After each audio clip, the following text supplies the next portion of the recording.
I've always been kind of a magpie collecting things, and I would cut apart the clothes that my mom got me when I was a kid and reassemble them into pillows. So I was always really interested in creating things.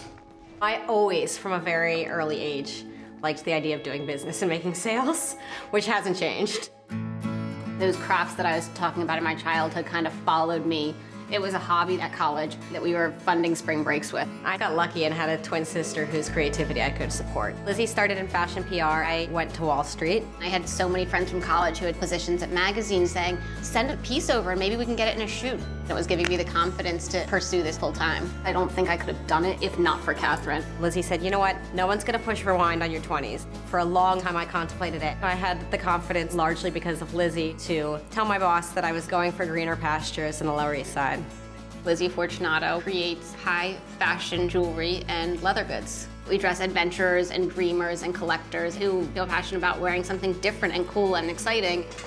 Ordering the labradorite for that necklace? Yes, I know Rent the Runway needs their labradorite for the exclusive. I'm going to talk to Sheila about it, get stones cut. When I started making jewelry, it wasn't because I was a jewelry fanatic. I loved the art of assembling things and putting it together. I started finding people in New York who were skilled at stone setting, sewing, assembly, braiding. They're a huge part of making it happen and providing the materials to create our pieces. They're like a family at this point. The collections are made in sort of a 20 or 30 block radius from our office. There's a lot of schlepping. For being two girls who like to wear high heels sometimes and like to get dressed up. I've got Lizzie driving. I'm making, you know, cell phone calls in the front seat. Really pounding the pavement pays off.